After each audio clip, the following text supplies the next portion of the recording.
What up, Poppin T Fam? It's your host, Poppin T. Sitting here as usual, Poppin T. Got the big jug with me today, man. Pop, it's been a while. I feel like we both been kind of avoiding this talk. We didn't want to be here. Was really hoping to get to talk to each other after the Super Bowl weekend. But here we are, another Ravens season. Sitting here before it all ends. Pop, let's just get into it, man. And try to keep it normal as possible, Pop. A lot going on in Baltimore. Yeah, Talk to we us, got man. Tea for today. some good tea for today. Not really good tea. Justin Tucker has some allegations around him right now from 6 different women in Baltimore who worked at various different salons, massage therapists, claiming that he exposed himself in situations he's been banned from 2 salons in Baltimore, supposedly. Nothing's been proven yet, but this is looking very bad for the Ravens' GOAT franchise kicker, Hall of Fame kicker. All of this supposedly happened between 2012 and 2016. This is very fresh news. So we're not going to take any liberties to say what happened or what didn't happen because we don't know yet, but it's not looking great for Justin Tucker. Yeah, it's not looking hot at all, man. It's not looking hot for the Ravens as an organization either, especially if they knew about this. We'll come to see what happens, as they take this to trial and investigate this and all that. I just hope they do the right thing whichever way. If he's guilty, he's guilty. And discipline him like you did Ray Rice, man. And Yeah. gotta get him out. It would suck. Obviously, Justin Tucker is one of the greatest of all time, but justice is justice. So Yeah. see what happens, leading up to the season, and we'll see what happens as the news comes out. Yeah, and the Ravens are a franchise that does not mess around with that sort of thing. I mean, with Ray Rice, that was the main one, but I assume that if any more information comes out, if he starts to get more proof against Tucker, I think the Ravens will waste no time in clearing their hands from the situation. Definitely. So we will update you as this situation continues to progress. Yeah. I want to say so. You want to get into this loss, man? You just want to? Yeah. I think there was a couple days where I didn't talk to anyone really. Like, me and my dad talk pretty frequently, and I don't think we talked for 4 days. Like, didn't call each other, didn't text each other, and finally I called him, and he was like, "Are you done hiding now?" I was like, "Not really, honestly, but Yeah, man. Here we are. This one hurt. It's time to talk about it. Time to heal." I was in the same position, man. I wasn't on social medias. I wasn't on Instagram. I wasn't checking DMs, bro. I wasn't responding to messages. You calling me, FaceTime me. I wasn't picking up the phone. Dude, this one, it just felt like the year. It just felt like destiny, man. That last one, the AFC Championship game hurt, but this one hurt more. Because it was just like even after watching your team shoot themselves in the foot all game, they had a chance to win it, and just to see I don't know, as a Ravens fan, obviously, we've been with Mark and Lamar for a long time, but you see 8 throw the ball at 89, and you just assume it's a catch. Like, obviously, every now and then he has his drops, but you just assume thought the play was over. Obviously wasn't, and here we are. And let's talk about the big picture here as well. I will stand by 8 until the end of time.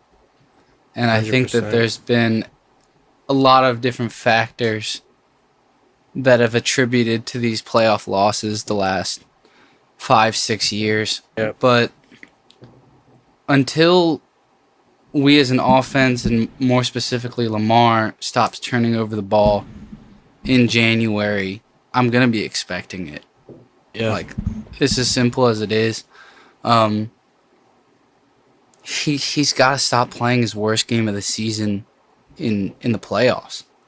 Um, and this is not to say this was some horrible game from Lamar. That second half was incredible football. He looked like MVP Lamar. He looked like number one quarterback in the league Lamar. But Yep. you turn the ball over 3 times, you put yourself in too big of a hole to come back against the league's best in the playoffs. And I mean, the interception was horrible, and the fumble was bad as well. You take those sort of plays with Lamar because when we saw it against Cincinnati this season, same fumbled snap, he breaks out to the right, stiff arms Trey Hendrickson twice, throws a dart to the back of the end zone to Likely, and Yeah. this is on a very similar play that he drops the ball. Mm-hmm. But you got to know it's 10 degrees, the ball's slick, different conditions. Like, it just hurts because this is a dude that I know is the best in the league, and I don't know if it's the yips. I don't know if it's a big moment, like if it's just unlucky. I don't know, man. I've been trying to figure it out. I've been like, what is it? I don't. It just. I'm kind of at the point where I'm like, nothing else makes sense. Is it just the fact that he's from Florida? Like, Yeah. will that always be something he's going to struggle with? Like playing in the AFC, playing in Baltimore with this generation of guys that is good, with having to travel to Arrowhead, having to travel to Buffalo, having to play in Baltimore, having to travel to Cincinnati. Like those are the guys he's going to be playing against in the playoffs, and I'm like, are we just always at the disadvantage of having the guy from Florida? Mm. Not in Baltimore gets cold, but don't get me wrong, it's not like a Buffalo where Josh is playing in the cold once he gets to November. Like it Hmm. gets cold in Baltimore, but you know we have some time before the seasons really switch on us down here. And I'm like, I don't know. Like he goes to Florida to train in the off season. Obviously, I don't blame him. It's great weather, but like I don't know. He's just not used to playing in the cold. He only plays in it when we get to those crucial moments. Yeah. I was just like, I wonder if he was in the NFC, like would he have a Super Bowl appearance by now? You know, where he can travel to a San Francisco to play the Niners, and he can play Detroit indoors.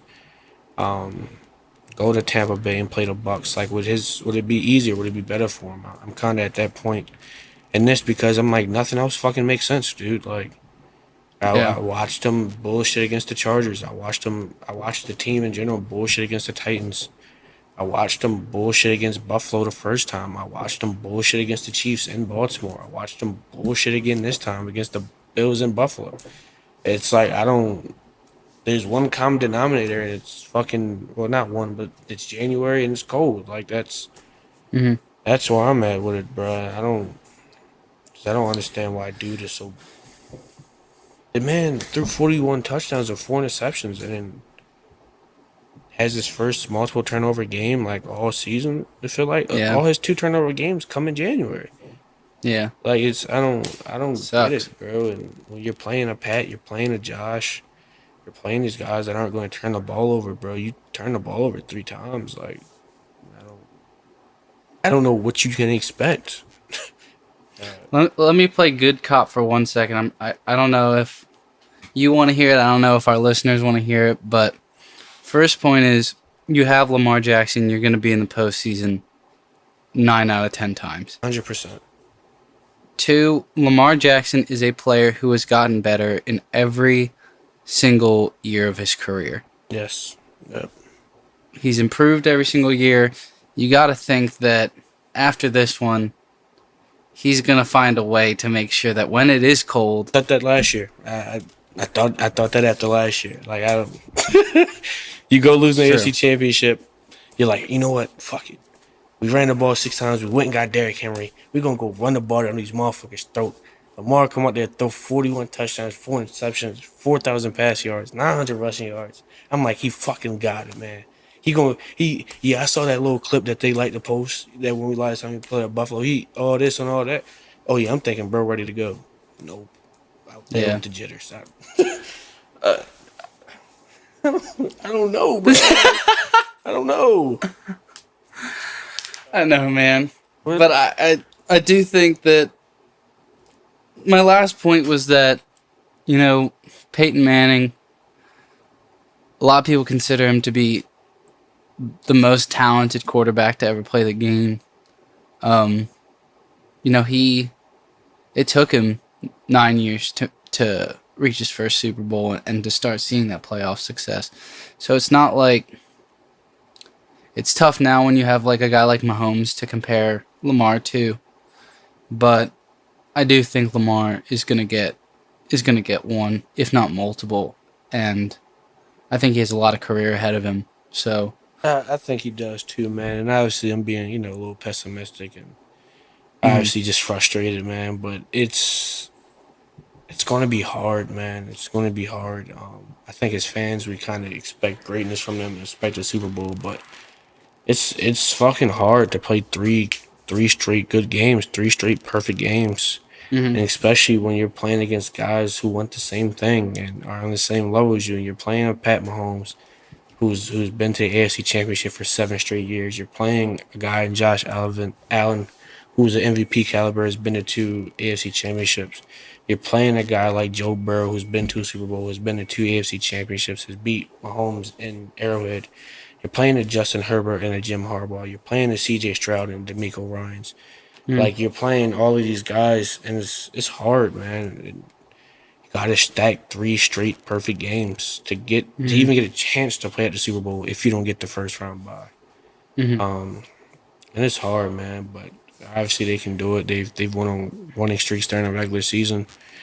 You just got to flip the switch in January, man, because if you don't play perfect, you're going home, and they know the Yeah, stakes. So hopefully one year, man, they can break through. And I don't know.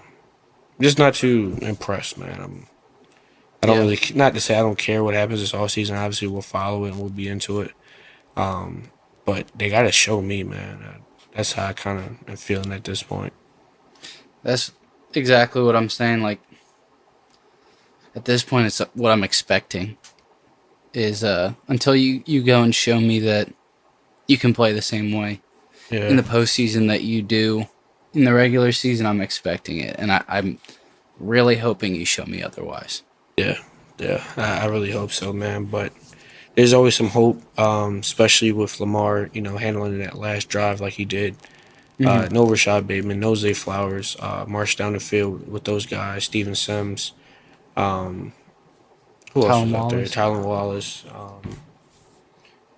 They're both tight ends going down there to march, 88 yards, I think it was, to go score and have a chance at the 2 point conversion. It was just excellent, cool, calm demeanor by Lamar. I just wish we talked about it earlier a little bit. I just wish he played like that all 4 quarters. But there is hope going forward. I think people kind of shut that narrative that even though he lost, people understand Lamar can play from behind. Hmm. Lamar can play cool and calm and collected when needed to, and he can dominate in the playoffs. He dominated the Steelers. I think a lot of people understood that if they don't turn the ball over 3 times, even though two of them was his fault, that they most likely beat the Buffalo Bills. We beat them in total yards, less punch them and all that. We just turned the ball over 3 times. Yeah. We lost by 2 points. So there's definitely a light at the end of the tunnel. We had a great season, 12-5. Had a lot of breakouts from a lot of guys. Darius Washington, Nate Wiggins, Zay Flowers, Rashad Bateman, as they likely took a step. Roger Rosengarten took a huge step. Tavius Robinson took a huge step and was playing great in the playoffs. Odafe Owe took that next step. Kyle Van Noy, 12.5 sacks. There's a lot to look forward to, especially after having a great season like this. And to top it off, Derrick Henry will be back. So we'll see what they do this offseason. Got any thoughts on the season as a whole? What you saw from the guys, or anybody that really stood out to you this year?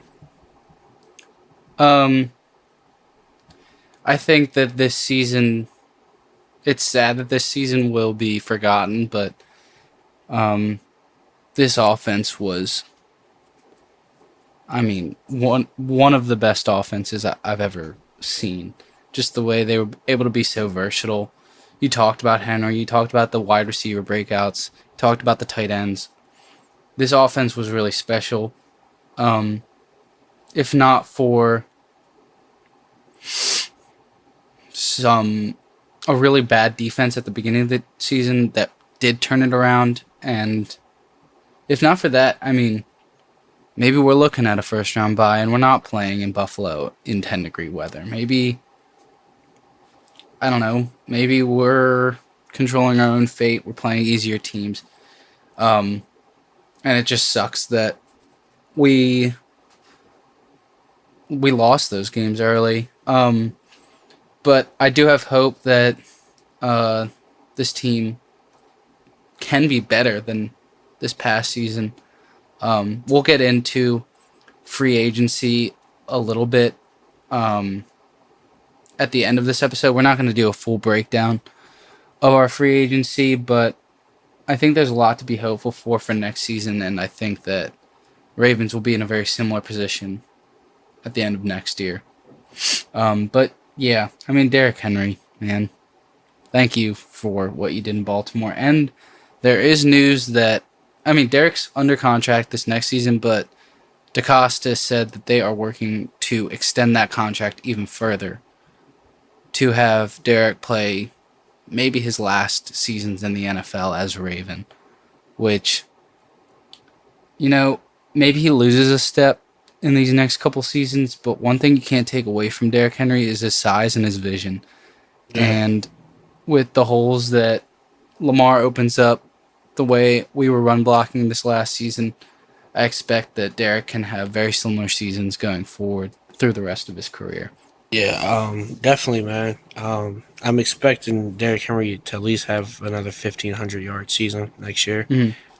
Maybe not like 1,900 yards was ridiculous. That was an Yeah. insane season.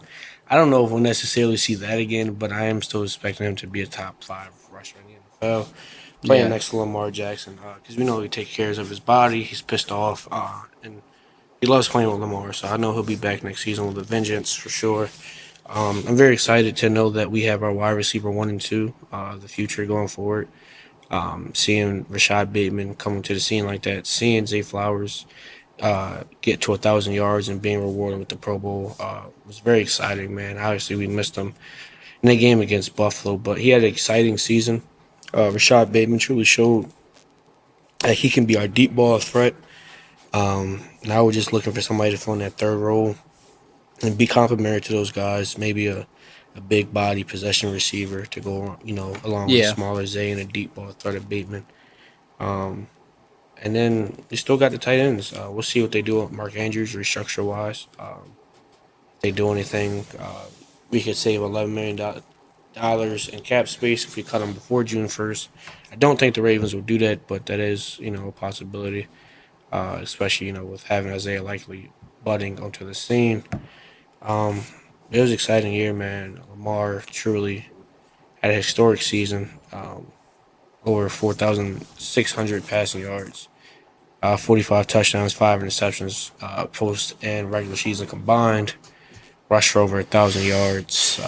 Just truly had one of the best quarterback seasons of all time, arguably the best quarterback season of all time. Yeah.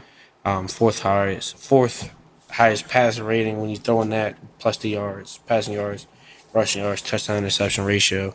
It's hard to argue it's not the best individual season of all time.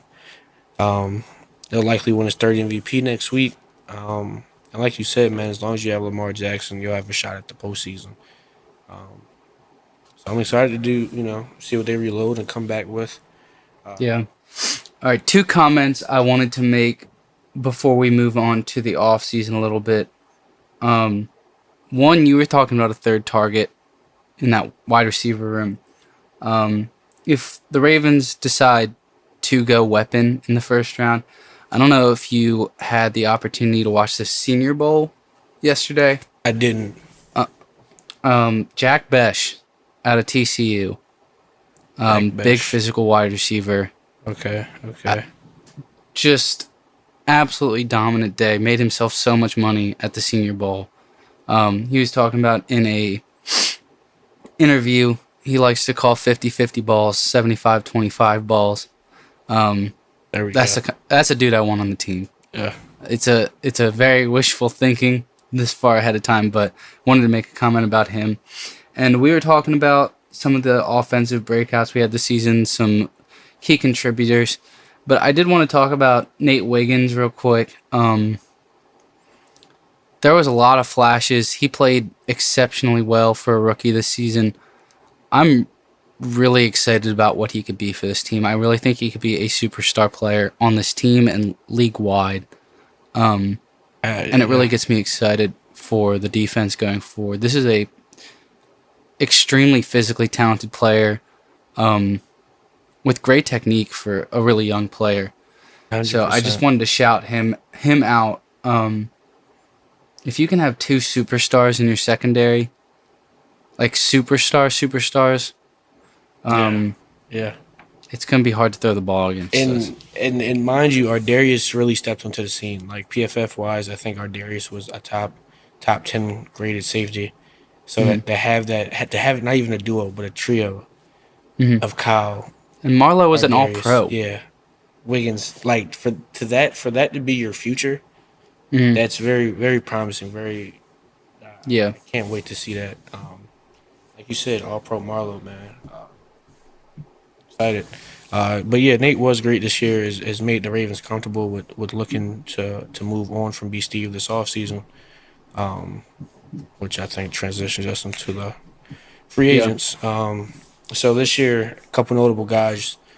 You got Brandon Stevens, Patrick McCarry, Ronnie Stanley, or Darius Washington, all coming up free agents.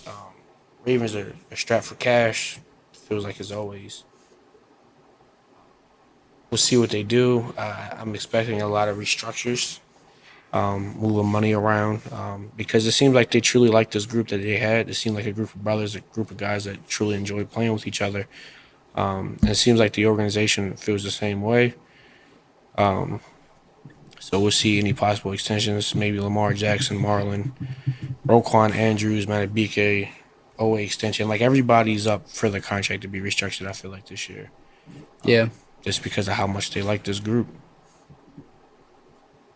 We'll see what they do first round, 20th pick in the yeah. draft. I would think that if Stanley walks, which honestly I don't know how that one's gonna go down, because I think he will make a lot of money whether it's with us or someone else. I think that priority with that pick is going to be um, left tackle, but I would not be surprised with another weapon, another member of the secondary, with Stevens out the door, and allowing, whether it's corner with Stevens out the door or safety, allowing Kyle to go back into that versatile star role that he had in 2023. Um, and I also think that the Ravens should be looking for an elite edge rusher with Kyle not getting any younger and Dafe really not. I mean, Dafe's a really solid player, but I wouldn't call him like an elite, He's not a like number superstar. He's just one. it's yeah, Yeah. it's that simple. He's a great complimentary pass rusher, Hmm. but I'm not comfortable with paying him to be the number one guy just yet. Yeah. So yeah, I'm 100% with you. I agree on that. The good thing about our free agency list is honestly, there's three guys that really matter to me. Stanley, just because it's Lamar's blindside and he did play a really, really good season this last year. Ardarius, because of what we talked about before, him really taking a step and being that true strong safety. And Ricard, just because, I mean, you can't watch the Ravens run game and not notice our fullback. That is something that cannot be understated. You watch the Ravens and he makes himself pop on the screen. Yeah, I'd like to find a way to keep him around, but with money as tight as it is, it's hard to allocate resources to a fullback. But Hmm. with the Ravens' identity being that run game, I wouldn't be surprised if they do find a way to keep him around. Yeah, I feel like honestly, this is going to sound crazy. I know this is about to sound crazy. I truly think within the building he might be a higher priority than Ronnie Stanley. Yeah, I could see that. This, like I you could said, definitely see that. this run game does not go without Patrick Ricard, Hmm. and it's because he's such a Swiss Army knife. Like it's because of the fact that the guy can play fullback, he can take reps at guard, and he can take reps at tight end. Hmm. This the scheme we run, it's like if you're going to invest in Derrick Henry, you got to invest in his protector. You can always I don't want to you can always get younger at left tackle. Stanley's has some injury history. Is getting older. He's going to have a very high price point. So I wouldn't be surprised to see them re-sign Ricard, and letting Stanley walk or Ricard getting signed before Stanley, something like that. But Stanley did say that he was cool with taking a contract, like a hit in his contract, just because he loves playing with Lamar so much, and he feel like he has a chance to win here. So we'll see what happens with Yeah. Ricard and Stanley. Uh, Go ahead. you want to just talk on a couple other points before we get out of here? Yeah. Ravens have extended Todd Monken. Love that. I'm excited. It's Stability yeah, and what he's able to do with this offense in the last 2 years. Um, Arguably making it even better this year. yeah, He's given Lamar 2 MVPs in the 2 seasons that he's been OC. yep. So definitely happy to have him around. That's why I'm most excited for it. Because he's had two MVPs in 2 years. Like, okay, it's like the first year was like, damn, that was Lamar's first year learning this offense. Like, and he won MVP. That's insane. And the Mm-hmm. next year is the second year in it. He has an even better season. Like he doubles his passing touchdowns. It's like, damn, that was year two in the offense. Yeah. Let's see if year three he can throw 50. Something like that. Like, I'm Mm-hmm. very interested to see how this goes. And it's also very interesting to me because with this extension, it's maybe like, okay, are they moving towards Todd Monken head coach? Because John Harbaugh is on the last year of his deal. And they haven't extended him yet. I'm expecting them to, but they haven't yet. So as of now, I'm still speculating. Mm-hmm. So that would be interesting to see Todd Monken, after maybe feeling like they've messed up, not promoting Mike McDonald. Maybe they decide to, all right, let's stay in house, let's promote Todd, head coach, bring the new OC, or maybe not even a new OC. You just promote T Martin to OC, for quarterback coach, T Martin OC, Zach or DC, Todd Monken head coach. So I'm excited to see what happens this offseason with John Harbaugh and see if that Monken extension means something more than a lot of people realize right now. Yeah. I mean, I don't think it would happen unless John decided to take more of a backseat role within the organization. Um, but I don't think that's outside of the realm of possibilities. Yeah.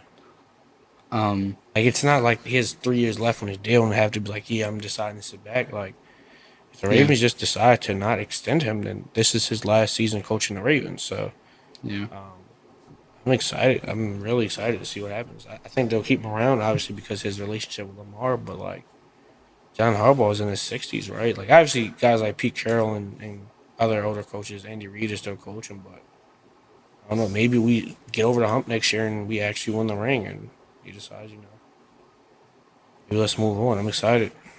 yeah. A couple more points. Chuck Pagano coming in as the secondary coach. Super exciting. One that we talked about this young secondary. Just the fact that he's able to grow with this unit, speak into Zach Orr's ear. I mean, we have two former defensive coordinators for this team coming in and speaking knowledge into Zach Orr's ear.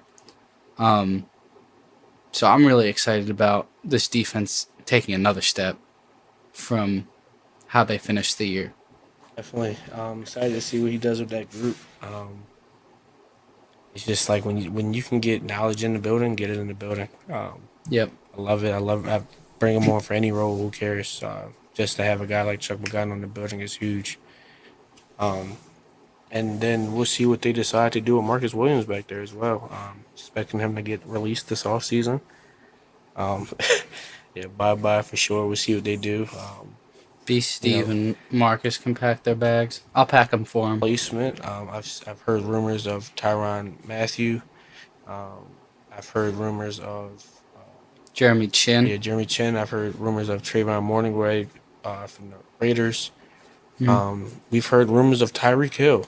Um, we've heard a lot this offseason, so we'll be making sure we're covering it, man. And be on Yeah. top of it. We'll talk about the draft, what we need. Um, as Poppy touched on a little earlier, edge is a desire. Wide receiver, another help in the secondary. Their corner is safety. Um, they may even look to bring another linebacker in after benching Trenton Simpson. Might decide to bring a guard in with Patrick McCarr being a free agent. Left tackle, like a left tackle would be huge. But who knows if you can get a quality left tackle at the 28. 28th pick in the first round. So it'll be an interesting offseason for sure. We can't wait to cover it here at Poppin T Pod. Yeah. Pop, you got anything for the folks before we go? Yeah, I would we might be taking a little bit of a break after this episode to discuss how we want to break down the off season, but keep tabs on us. We're going to have a lot of content about this team, about the off season, about the NFL as a whole, and we're really excited to dig into it. But hopefully by the time you're seeing this episode, Lamar will be days away or will have won his third MVP. So we're looking forward to that. Yep. Other than that, appreciate y'all sticking with us this season, and don't go anywhere. Sir, We're not. We are not going anywhere. All right. Poppin T We're out. signing off.